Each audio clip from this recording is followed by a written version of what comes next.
جاتے جاتے آنسو اس کے لیے بھی اس پل کو یادگار بنا گئی تھی۔ اس کا مارا تھپڑ وہ کبھی بھلا نہیں پائے گا، اسے پورا یقین تھا۔ کوئی نہیں جانتا تھا اس کے شیطانی ذہن میں اب کیا چل رہا ہے۔ اس جیسے کمینے لوگ بدلے کی آگ میں جلتے رہتے ہیں اور انہیں تب تک سکون نہیں ملتا جب تک وہ اپنے بدلے کی آگ ٹھنڈی نہ کر لیں۔ اور جو کچھ اس نے آج آنسو کے ساتھ کیا تھا وہ اس کا کمینہ پن جاننے کے لیے بہت تھا۔ البتہ آنسو نے عقل مندی کا ثبوت دیا اور مزید یونیورسٹی میں رکنے کی بجائے ڈرائیور کو کال کی اور جلد ہی یونیورسٹی سے گھر چلی گئی۔ اینجل کو تم سے کوئی بات نہیں کرنی، تم بہت برے ہو۔ سمر کا جسم ضرور اس کی قید میں تھا لیکن وہ بولنے میں صحیح الفاظ کا استعمال کرنے سے قاصر تھی۔ کافی غصے میں وہ بیڈ سے اتر کر باہر جانے لگی۔ رات کا جانے کون سا پہر تھا جب جم کو اپنے کندھے پر کسی چیز کے چبھنے کا احساس ہوا۔ ایک دم اس نے آنکھیں کھول دی۔ سمر کے روپ میں وہ اس کے کندھے پر جھکی ہوئی تھی۔ خوف کے مارے اچھل کر جم بیڈ سے نیچے اترا۔ کہیں وہ کسی ویمپائر کے خاندان سے تو نہیں کہ اتنی رات گئے اسے اپنے ناخنوں سے کھرچ رہی تھی۔ سنسناہٹ اس کے پورے جسم میں دوڑ گئی۔ تم تو اب کبھی بھی کسی بھی وقت میرے پاس آ سکتی ہو، مجھے بہت زیادہ محتاط رہنے کی ضرورت ہے۔ وہ زیر لب بڑبڑایا تھا جبکہ وہ اس کے اس طرح اچھل کر دور جانے پر ناراض ہوئے کچھ ہی دور کھڑی اسے ہی گھور رہی تھی۔ مائی اینجل، مائی لائف، مجھے پتہ ہی نہیں چلا وہ تم ہو۔ I am sorry. اس کی ناراضگی ختم کرنے کے لیے وہ حد درجے طمانینت سے بولا۔ خود کو معصوم ظاہر کرتا وہ بڑے ہی پیار سے اسے منانے لگا۔ کچھ بھی ہو، ہے تو وہ ایک بدروح، اگر وہ بھڑک گئی تو اس کا خون پل بھر میں پی کر اس کا قصہ ختم کر دیتی۔ جم نے سوچا اگر وہ اس وقت یوں ناراض ہو کر باہر گئی تو ضرور اپنا غصہ کسی اور انسان پر اتارے گی، کیونکہ وہ ایک ویمپائر کی روح ہے، اسی لیے وہ انسانی خون سے اپنا دل بہلائے گی، اور اگر اس نے ایسا کیا تو اس کی حیوانیت کو تسکین ملے گی اور پھر وہ اسے بھی کسی وقت بھی اپنا نشانہ بنا سکتی ہے۔ اسے باہر جانے سے روکنا ہوگا مجھے، ابھی کہ ابھی کچھ بندوبست کرنا ہی ہوگا۔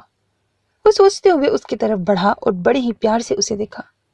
اس کی چاہت بھری نظر سے وہ پگھلنے لگی اور اس کی اور بڑھنے لگی۔ میرا اینجل مجھے معاف نہیں کرے گا، دیکھو مائی لائف، میں معافی مانگ رہا ہوں۔ اپنے کان پکڑے وہ اسے بغور دیکھے گیا۔ آخرکار اسے جم پر ترس آ ہی گیا اور وہ مسکرانے لگی۔ اینجل نے اپنی لائف کو معاف کیا۔ غلط الفاظ کا چناؤ کرتے اس نے جم کو معافی دی، لیکن جم کے لیے اتنا ہی بہت تھا کہ وہ اسے معاف کر چکی ہے۔ اس نے سکھ کا سانس لیا۔ خوش ہوتے وہ اس تک آئی، اس کا ارادہ جم بھانپ گیا۔ اس کی خون کی پیاسی تو وہ ابھی نہیں ہوئی تھی مگر اس کی خوشبو اسے بے گل کرنے لگی تھی۔ اس کی باہوں کے گھیرے میں وہ خود کو سمیٹے جم کے بالکل ہی نزدیک آ گئی تھی۔ جم بالکل ہی گھائل ہونے لگا، لیکن اس کی خوش قسمتی تھی کہ وہ اسے باہر جانے سے روکنے میں کامیاب ہو چکا تھا۔ پورا خاندان، کوئی ایک بھی نہیں بچ سکتا، کوئی ایک بھی تم میں سے جینے کا سوال ہی نہیں ہونا چاہیے، تم سب کو ہی مرنا ہوگا۔ تیز دار کھنجر پکڑے ہوئے ڈیزا ان میں سے ہر ایک کا گلا کاٹ کر ان کے گرم گرم خون کی بھینٹ ڈیول کو چڑھانے کی پوری تیاری کر چکا تھا۔ اس بار ڈیزا کی بھینٹ ضائع نہیں ہوگی۔ اس بار ڈیزا نے 3 بالکل درست پیروکاروں کو چناؤ کیا ہے۔ اس بار غلطی کی کوئی گنجائش نہیں۔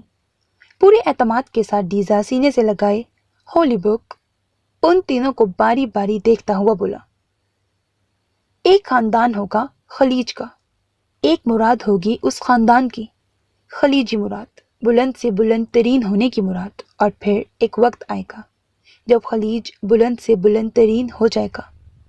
اور پھر اس نے ہولی کتاب کا منتخب کیا باب پڑھتے ہوئے ان 3 خلیجیوں کو ان کے بلند ترین ہونے کی خوشخبری سنائی۔ انڈر گراؤنڈ بنے اس تہخانے کے بارے میں صرف 2 ہی لوگ جانتے تھے، جن میں سے ایک وہ خود تھا اور ایک وہ جس کے خاندان کے 3 لوگوں کی قربانی اس وقت وہ دینے والا تھا۔ تم رحم کرو ہم پر، جو تم کرنے جا رہے ہو ڈیزا، ایسا کرنا گناہ ہے، تم غلط کر رہے ہو، بالکل غلط۔ بوڑھی عورت اس سے رحم کی بھیک مانگ رہی تھی جو ایک سفاک اور بے رحم درندہ بن چکا تھا۔ تم بخشی جاؤ گی بڑھیا، تمہاری خون کا ایک قطرہ بہتے ہی